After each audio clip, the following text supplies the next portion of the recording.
ก็อย่างที่จำเรียนว่านะครับก็เป็นเรื่องที่น่าตื่นเต้นนะครับที่เข้าใจยากมากนะครับเป็นเรื่องหนึ่ง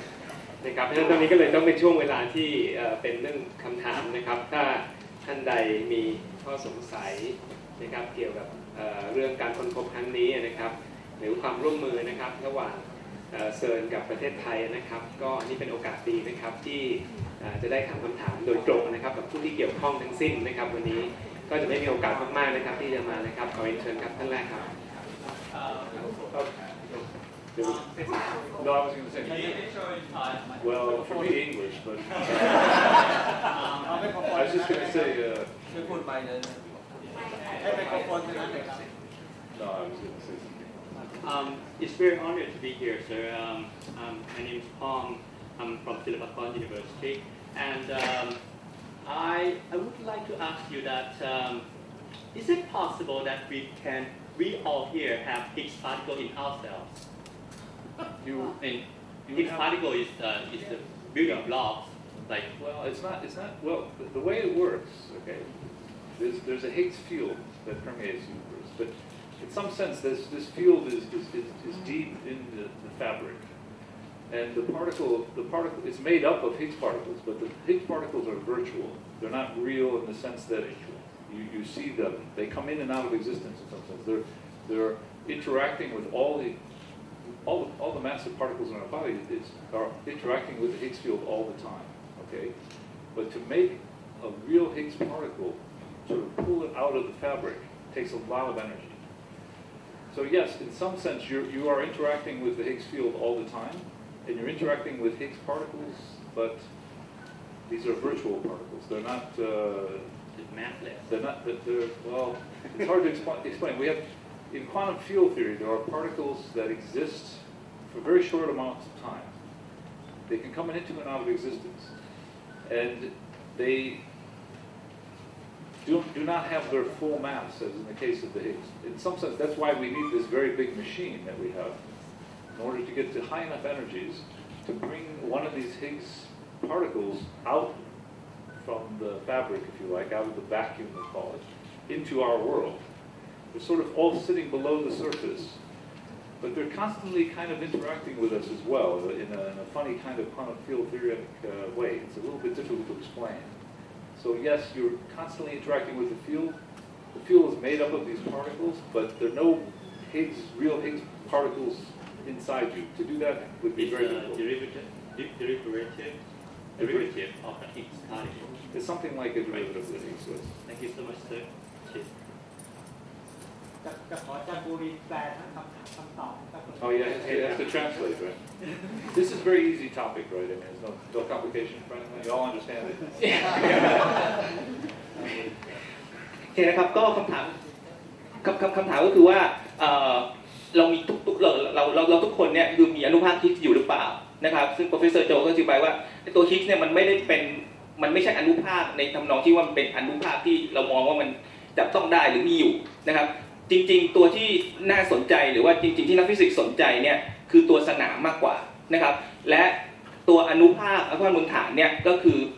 อินเตอร์แอคนะฮะหรือว่ามีปฏิกิริยากับตัวสนามของฮิกส์ทำให้อนุภาคพวกนี้มีมวลขึ้นมานะครับแล้วแต่ว่าอย่างที่ปีเตอร์ฮิกส์เสนอการที่คุณจะบอกว่าไอ้สนามฮิกส์มันมีจริงคุณต้องหาอนุภาคฮิกส์ให้ได้นะครับนั่นเป็นที่มาว่าทำไมเราถึงต้องหาอนุภาคฮิกส์นะครับเราหาอนุภาคฮิกส์เพื่อยืนยันกลไกทีนี้ในการที่จะหาอนุภาคฮิกส์เนี่ยมันก็ต้องรบกวนสนามนะครับและการรบกวนสนามเนี่ยมันใช้พลังงานเยอะนะฮะนั่นเป็นที่มาที่ว่าทำไม LHC ต้องใช้พลังงานมากนะครับอันนี้เดี๋ยวผมเสริมขึ้นไปเองเหมือนกับว่าเรามีน้ำอยู่นะครับมองน้ำเนี่ยเหมือนเป็นสนามนะครับเป็นสนามแล้วเวลาเราว่ายน้ำเนี่ยน้ำก็มีแรงต้านทำให้เราเคลื่อนที่ช้านั่นก็เหมือนกับว่าเรามีมวลมากขึ้นเมื่อเราเคลื่อนที่เข้าไปในน้ำนะครับทีนี้ถ้าเกิดว่าเราเป็นอะไรที่มันเพียวลมเพียวน้ำนะครับมันก็จะเคลื่อนที่ผ่านเข้าไปโดยที่แรงต้านน้อยอันนั้นก็คือเหมือนกับว่ามันไม่ค่อยมีมวลและทีนี้จะทำยังไงในเมื่อน้ำมาอยู่รอบตัวเราอยู่ในน้ำจะทำยังไงถึงจะรู้ว่ามันมีอนุภาคน้ำเราก็ต้องไปกวนน้ำนะครับแต่ไม่ใช่กวนให้ขุ่นนะครับเราก็ไปกวนเหมือนกับโยนหินเข้าไปตุ๊บมันก็จะมีน้ำกระเด็นขึ้นมาอันนั่นแหละก็คืออนุภาคฮิกส์โอเคนะครับใช่ไหม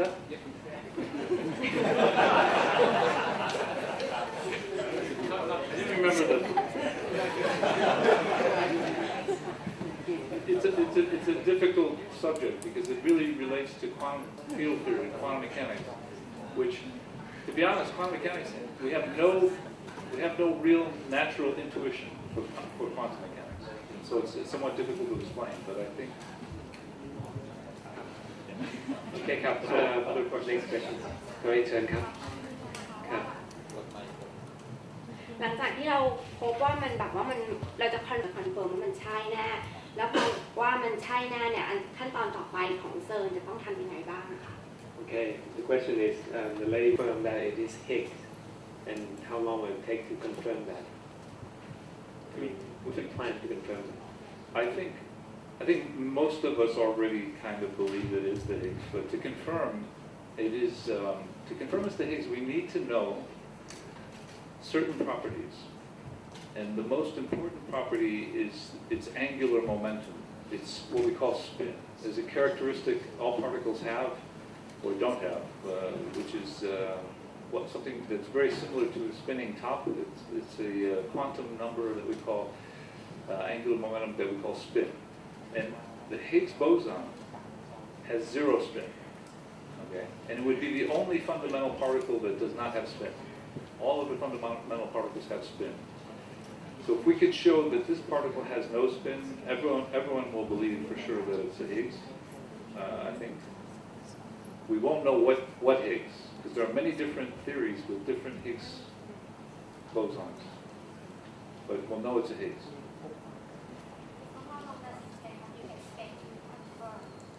You're asking how long it'll take? Yeah, how long? Well, to know this, we know that the spin is either 0 or 2, okay? It can't be 1 because it decays to 2 photons, and that doesn't work with spin 1. So we have to be able to show that it's spin 0, not spin 2. And that, we've done some initial studies, and it's not so easy. But my hope is that by the end of running this year, we'll have enough data that we'll be able to make at least a reasonable distinction. And maybe then if we combine the results of both experiments, we'll make a relatively strong distinction and say it's 0. But it may not be super strong. We may have to wait until we continue running in 2015 to really solidify that. But I suspect that by the end of the year we'll have a pretty good sense. Would you agree? Yeah. And I have to agree because I have to do it, right?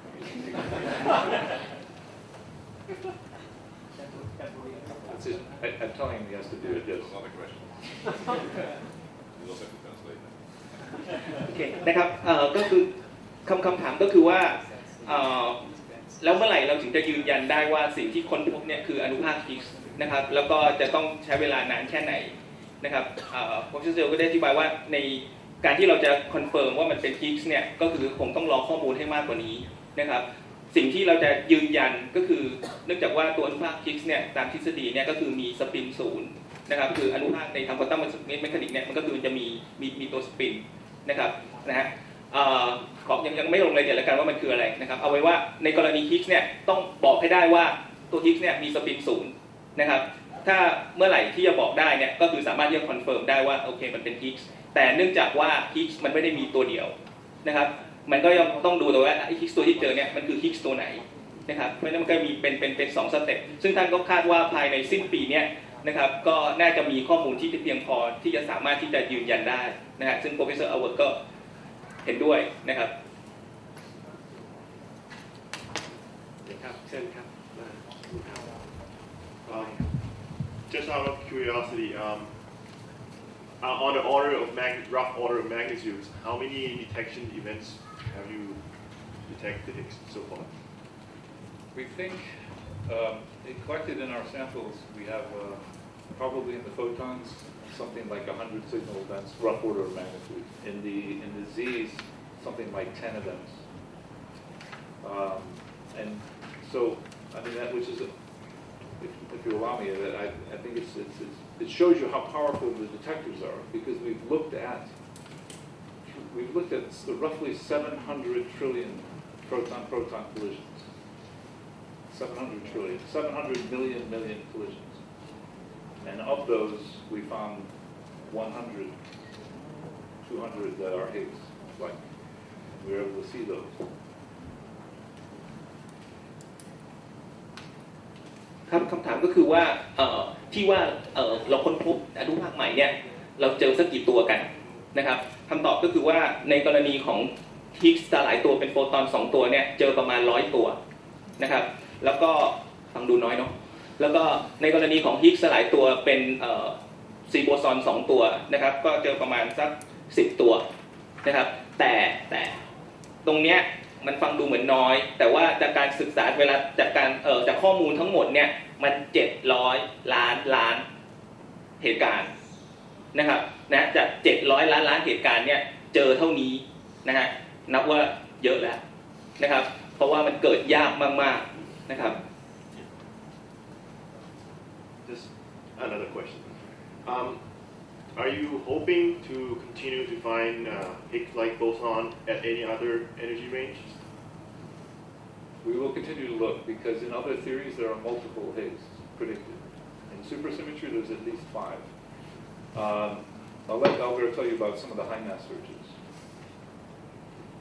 So we are looking over the whole range. I didn't emphasize that here because this is not the focus of the discovery, and we actually cover now probably up to about 700 GeV. What we can say for these regions is that there is nothing in the way that couples like a standard model Higgs boson in there. That doesn't mean there isn't any boson of a sort in there with a lower coupling and with a lower cross-section. So for that reason, whenever new data comes in, we keep on searching there and seeing if we see something deviating from our expectations, what the background-only environment will tell us. So yes, we keep on looking in about, say, 700-800 GeV, beyond which it makes no sense to talk about Higgs anymore, because the Higgs gets so wide, it's not really a particle anymore. But in that reach, we keep on watching, and I think now and forever, to see if nothing else pops up there, because sometimes the coupling could be 10 times lower than for a standard model Higgs, and they could be still hidden in the data. ถามก็คือว่าแล้วเราจะลองหาฮิกส์ต่อไปในย่านพลังงานอื่นๆไหมนะครับคำตอบก็คือใช่นะครับก็คือเราก็จะมองหาในส่วนของตัวพลังงานอื่นๆต่อไปก็คืออย่างที่บอกก็คือมันจะมีหลายทฤษฎีนะครับที่บอกว่ามันมีฮิกส์อยู่หลายตัวนะครับเพราะฉะนั้นตรงที่เจอตรงเนี้ยมันก็ยังมีคำถามต่อไปว่าแล้วมันคือตัวไหนนะครับเพราะฉะนั้นก็คือจะพยายามที่จะหาในตลอดช่วงประมาณ700-800 GeV นะครับก็คือถ้ามีข้อมูลที่มากกว่านั้นเนี่ยก็จะสามารถที่จะช่วยได้เพราะว่าโอกาสในการเกิดยิ่งพลังงานสูงขึ้นเนี่ยโอกาสมันก็จะเกิดขึ้นน้อยลงนะครับเพราะฉะนั้นก็คืออาศัยข้อมูลจำนวนมากถึงจะพอจะบอกอะไรได้ครับดูแลอีกสัก2 หรือ 3คำถามนะครับไม่งั้นเดี๋ยวเวลาจะล่วงเลยตะกี้ทางนี้ก่อนนะครับ1แล้วก็ทางนั้นนะครับเสื้อขาวนะครับ2แล้วก็ต้องขออนุญาต3เสื้อเหลืองนะครับแล้วเดี๋ยวดูว่าใช้เวลานานหรือเปล่านะครับขอนักเรียนอีก1เป็น4นะครับนั้น Okay we have 4 in the queue now so we will start with the student as well he will be on the last เชิญนะครับ First of all, I would like to thank you guys for your working. You guys like devoting for like very interesting research, and thank you for coming to Thailand. The journey to come to Thailand this time inspired me a lot, as I am the young scientist, young student, and I feel like in the 1905 something like that Einstein was publishing his research, and I think I am sitting on that situation. And my questions would like to ask Professor Dr. Albert about your alleged sentence in your very last slide that you talking about Hawking lost his $100 for his bet. I would like to know that as I am one of fan club of Stephen Hawking, because he's so great. He's like the second Einstein, and he made very good theory about black hole and some stuff like that. I would like why he don't think that the Higgs boson exists, and what is his part of theory that against the Higgs boson theory. Thank you. So Stephen Hawking is certainly one of the most brilliant minds we have around right now, which is also one of the most lousy bettors which we have around. This is his second bet, which he lost in few years. The other one, he lost on, in fact, more in his field. The Higgs is not so much his field, but on black holes and saying that information would disappear when it goes into black holes. While in fact, then he was in bed with Susskind, who said that, and with Gerhard Hoof, the Nobel Prize winner, who said that information would not disappear, but eventually, when the black hole evaporates, the information would be restored. And finally, that's a pure theoretical bet. It had nothing to do with data or with the LHC or whatever, but he lost that, and he had to pay another $100, I think, for that one. This one, it was, the world was quite divided, and this is a particle which, or a principle even, a mechanism which we were looking for well, maybe like 40 years, maybe the first 8 years, people were not yet so acceptance of this. And people were divided, and not everybody thought this is the solution, and people are right. As long as there is no experiment, actually data, telling you this is the way nature works. It's speculation, it's theory of a speculative level. And he was of the opinion that the world could not be so simple, because the Higgs mechanism is, the simplest thing you could actually do. As soon as the problem was formulated, this problem for that electric symmetry breaking was needed at that part. There were immediately, within a few months, 3 papers discussing this. So it was not necessarily something like, say, you need to be, you need to be at the right time at the right moment, I think, and you could make that, because it was the simplest step to take. Most elegant also, one should say. It was a good insight, but it was a very simple insight, and he was, I met Hawking once or twice. We never discussed the Higgs, we discussed black holes, but I have the impression that from talking with him that he does not necessarily go for the simplest of solutions. And that he thought that things would be more evolved, and we could probably discover things at the LHC which would guide us the path of the more evolved thing, and the Higgs would be a phantom forever and it would not exist. And that was his personal opinion. It is nothing with his theories itself. It doesn't contradict anything of the work he's doing, but it is his opinion as a scientist, genius, and deep thinker, and he shouldn't bet. Yeah, I would add that there are also many problems with having a fundamental particle with no spin. The spin zero fundamental particle has all kinds of pathologies in field theory, in quantum field theory. It's a problematic thing. So there are many people who thought that this is not a good solution, and in fact it raises many problems. But Hawking's, he's not always right, I can tell you this. He's a bright guy, but he makes mistakes too. คำถามก็คือที่สไลด์ของดร.อัลเบิร์ตที่พาดหัวข่าวว่าฮอว์กิงแพ้พนัน100 เหรียญให้กับปีเตอร์ฮิกส์นะครับก็คือว่าเขาแล้วคำถามก็คือว่าในแง่ทฤษฎีเนี่ยที่ฮอว์กิงเนื่องจากฮอว์กิงเป็นนักฟิสิกส์ที่มีชื่อเสียงนะครับเวลาเขาพูดอะไรเนี่ยมันก็จะมีน้ำหนักมากขึ้นทีนี้ทำไมถึงว่าไม่เชื่อว่าฮิกส์เนี่ยมีอยู่จริงนะครับทีนี้ Professor อัลเบิร์ตก็ได้อธิบายในแง่ว่ามันไม่ได้เป็นผลจากการทฤษฎีของฮอว์กิงส์หรือว่าอะไรนะครับก็คือค่อนข้างที่จะเป็นความเชื่อส่วนตัวมากกว่านะครับว่าไอ้กลไกทางธรรมชาติเนี่ยมันไม่น่าที่จะอธิบายได้ง่ายๆนะครับอันนี้คือมองในแง่ของการอธิบายนะครับว่ามันสามารถที่จะอธิบายได้ในง่ายในระดับหนึ่งนะครับซึ่งเขาเชื่อในอาจจะโดยส่วนตัวอาจจะเชื่อในความยุ่งยากซับซ้อนของเอกภพเพราะถ้ามีคำอธิบายง่ายๆก็ไม่คิดว่ามันน่าจะเจอนะครับก็คือเป็นความเชื่อส่วนตัวมากกว่านะครับส่วนหนึ่งไม่ได้แปลอย่าไปพนันตามฮอว์กิงน่าจะแปลส่วนของโจพูดด้วยนะที่ว่า zero spin ครับ Professor โจก็เสริมในแง่ที่ว่าทำไมนักฟิสิกส์ส่วนหนึ่งถึงไม่ค่อยเชื่อแนวคิดเกี่ยวกับฮิกส์ก็คือมันมีปัญหาเกี่ยวกับในส่วนของอนุภาคที่เป็นตัวสปินศูนย์นะครับซึ่งในทางทฤษฎีเนี่ยมันก่อให้เกิดปัญหาอะไรบางอย่างซึ่งก็นักวิทยาศาสตร์นักฟิสิกส์หลายคนก็ยังไม่ค่อยจะสนับสนุนในแนวคิดนี้เท่าไหร่นะครับก็เลยยังเป็นส่วนหนึ่งก็คือค่อนข้างที่จะเชื่ออีกส่วนหนึ่งก็คือยังสงสัยนะครับก็เลยเป็นที่มาครับเชิญครับแนะนำตัวได้นะครับ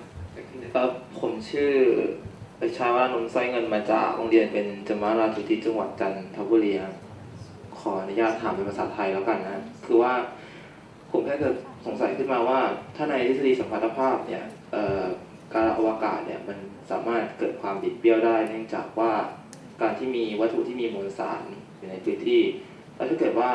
ฮิกส์เนี่ยมันมีผลไปทำอินเตอร์แอคชันกับอนุภาคทำให้เกิดมวลสารแล้วฮิกส์มันจะมีผลยังไงกับการอวกาศนะครับ Pass that one to Danbury. It's not my special field, so pass that one. Okay, the question is from the general relativity theory, right? The mass, the gravitational effect, the mass, and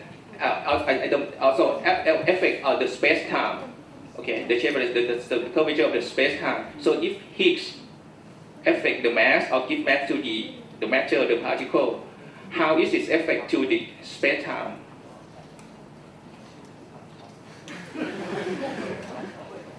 You're in high school? Okay. Well, I mean, it's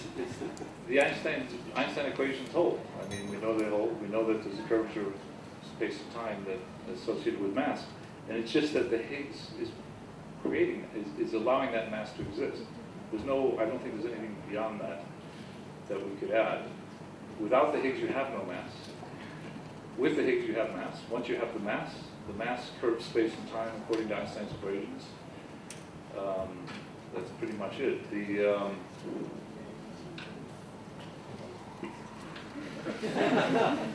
Let me add one thing on it. We talk about mass of elementary particles. So mass of the quarks, mass of the electrons, and things like that. It's not about mass of, for example, the atoms, of the nuclei, the protons. Most of the mass, your mass, for example, if you say weigh 50 kilos, then 1 kilo is due to the Higgs. The other 49 kilos are due to binding, I won't say too much eating, but binding energy and when you make, for example, a neutron or a proton out of these quarks, it's like nuclear binding energy, but the strong force binding energy. It's energy converted, which goes into matter. It's only a few percent of the proton mass, which are the actual quark masses in there. The rest is binding energy. So most of the mass which you see in the universe is anyway not due to the Higgs itself. It's only the mass for the elementary particles, but not for the matter particles, for protons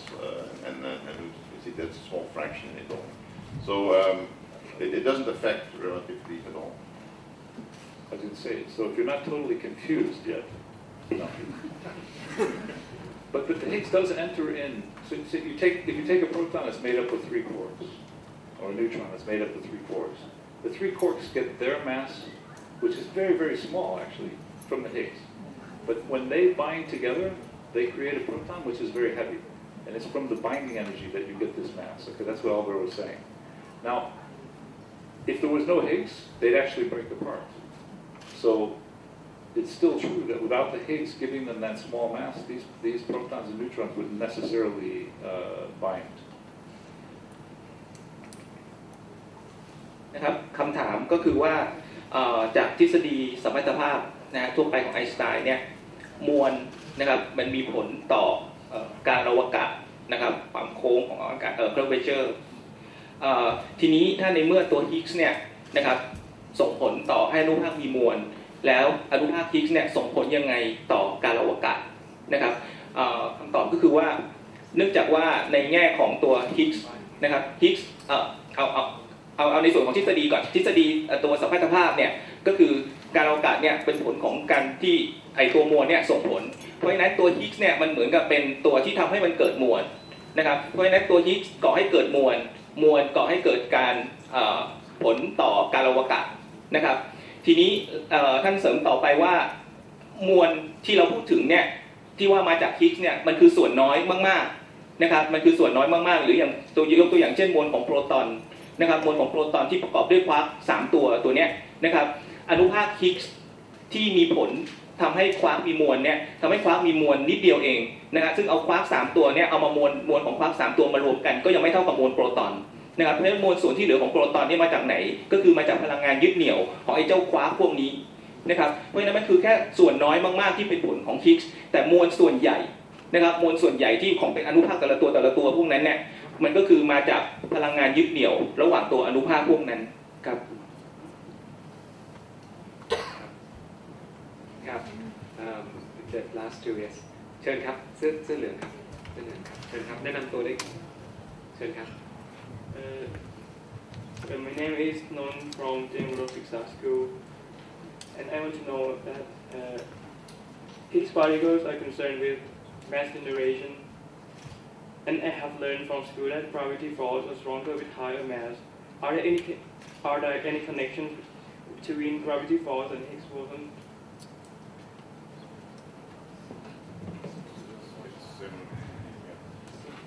Similar to the other question. Yes, it creates a rest mass of the particle, and for example, for some particles, this rest mass could be very high. For example, a top quark weighs as heavy as 175 protons, so it weighs like a real heavy nucleus, and that's relation to mass is there, the relation to gravity is there. So it is a rest mass, which it happens, and just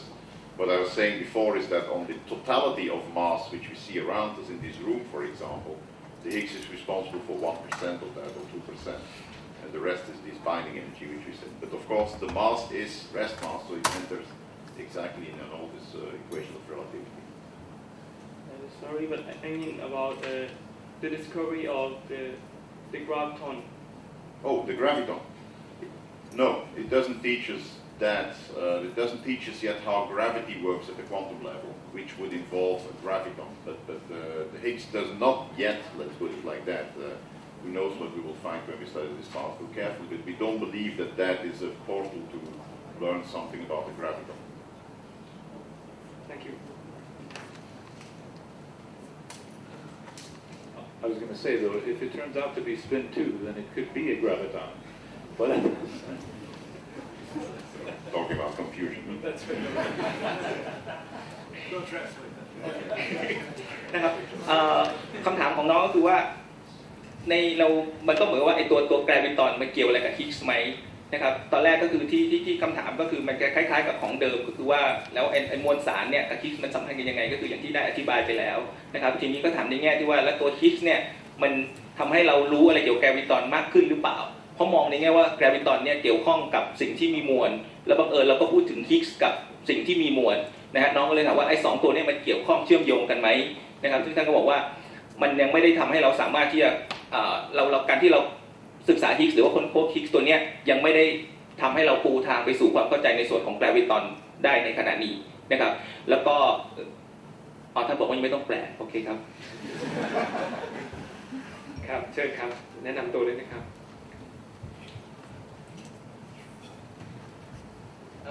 My name is Chris Karamantawanish from Mahidol Mission School. I just like to ask that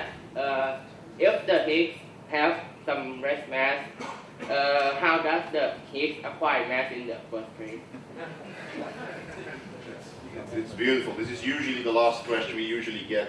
at press conferences. How does the Higgs get its own mass? And it's always a student who brings that up. So I think that's telling for the next generation. I'm very proud of that. Actually, the Higgs couples with itself. And it's basically the Higgs self-coupling which is creating the fact that the Higgs has mass. The value of the mass of the Higgs is a very complicated story, how to calculate that, and why it is exactly this mass is a very tricky thing. But the principle, the physics principle to get it is through self-coupling. Like in strong theories, if you would have heard about that, gluons, which are the carriers of the strong force, they can also couple with itself. And that gives a strong force particular aspect, so that, you know, for example, you can never see free quarks, for example. And it's a similar thing for Higgs. นะครับก็คำถามสุดท้ายก็จะเป็นคำถามเด็ดที่ได้รับนะครับเราพูดถึงมวลของอนุภาคว่าฮิกส์เนี่ยให้มวลของอนุภาคตัวอื่นๆแล้วตัวมันเองได้มวลมาจากไหนนะครับซึ่งท่านก็บอกว่าไอตัวฮิกส์เนี่ยการที่ฮิกส์มีมวลก็คือเกิดจากมันมี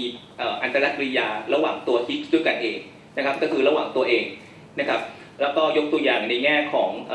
อนุภาคที่เป็นสื่อของแรงนิวเคลียร์เข้มนะครับก็คือตัวกลูออนนะครับชื่อหายไปพอดีนะครับก็คือตัวกลูออนนะครับในกรณีของกลูออนเนี่ยมันก็สามารถที่จะอินเตอร์แอคกันเองระหว่างตัวกลูออนด้วยกันเองนะครับและตรงนั้นก็คือทำให้มีผล ในแง่ที่ว่าทำไมเราถึงไม่เคยเจอไอ้ตัวอนุภาคควาร์กเนี่ยเป็นอิสระเป็นตัวเดี่ยวๆนะครับถึงเจอเป็นคู่เป็น3ตัวอะไรพวกนี้นะครับก็คือเกิดเนื่องจากไอ้สิ่งที่เรียกว่าเป็นตัวเซลล์คัพปริงนะครับในส่วนของทางควอนตัมนะครับคิดว่าเป็นได้ถึงเวลาสมควรแล้วนะครับก็คิดว่าทุกท่านก็คงได้รับความรู้ใหม่ๆนะครับไปไม่มากก็น้อยแล้วก็ได้เป็นสักขีพยานนะครับในความร่วมมือที่จะเกิดขึ้นระหว่าง CMS กับจุฬาลงกรณ์มหาวิทยาลัยนะครับแล้วก็คิดว่ายังจะมีคำถามในใจของท่านเนี่ยอีกมากมายเลยนะครับก็อย่างที่ทราบนะครับผมยังไม่ได้แนะนำนะครับอาจารย์บุรินทร์ก็เป็นอาจารย์ที่ทำอยู่ในสาขา High Energy Physics นะครับอยู่ที่ภาควิชาฟิสิกส์จุฬาแล้วก็มีท่านอาจารย์อัตเกรกด้วยนะครับแล้วก็อาจารย์นฤมลนะครับที่อยู่ด้านหลังนะครับยืนแสดงตัวนิดนึงนะครับถ้านักเรียนนะครับนักศึกษาท่านใดนะครับสนใจเกี่ยวกับเรื่องนี้นะครับแล้วก็อยากจะถามคำถามนี้ต่อหรืออยากจะศึกษาต่อนะครับแล้วทำวิจัยต่อก็ยิ่งดีนะครับก็ทางภาควิชาฟิสิกส์ก็ยินดีต้อนรับนะครับท่านนะครับวันนี้ก็อยู่ตรงนี้อาจจะอยากจะพูดอะไรนิดนึงครับเชิญผมอยากจะผมเชื่อว่ายังกำลังคุยกันอยู่แล้วยังไม่อยากจะจบนะครับแต่คิดว่าวันนี้คงต้องจบแต่สำหรับนักเรียนนะครับอยากจะจัดเวทีให้มาเจอกับอาจารย์2-3 ท่านที่ทำเรื่องนี้อีกสักครั้งหรือ2 ครั้งฉะนั้นจะขอให้นักเรียนที่มาทุกคนที่ยังสนใจที่จะมาที่คณะวิทยาศาสตร์ที่ภาควิชาฟิสิกส์นะครับลงชื่อแล้วก็ที่อยู่เอาไว้เดี๋ยวจะจัดเวทีให้อีกครับถ้ามากันเยอะๆนะครับท่านคณบดีจะจัดเซิร์นสคูลที่เซิร์นนะครับอันนั้นก็จะดีมากเซิร์นสคูลที่เซิร์นอันนี้ก็จะดีนะครับ We were talking about if there were a lot of interest to come and discuss with our staff, our lecturer, then the dean would like to organize the CERN school at CERN. So that would be lovely for the students. So that's way to be seen. Okay. นะครับก็สุดท้ายนี้นะครับก็ต้องขอขอบคุณทุกท่านนะครับแล้วก็สื่อมวลชนนะครับที่ได้เข้ามาร่วมรับฟังในวันนี้นะครับก่อนจะปิดงานในวันนี้นะครับต้องขอเรียนเชิญนะครับท่านอธิการบดีศาสตราจารย์นายแพทย์พิรม พลรัตนกุลนะครับมอบของที่ระลึกให้แก่ Professor ทั้ง2ท่านนะครับ Professor Joe Incalada นะครับแล้วก็ Professor Albert Jarov นะครับ On this occasion the President would like to present you a token of appreciation for the collaboration and your being here and give us a very interesting information about the discovery. Thank you very much.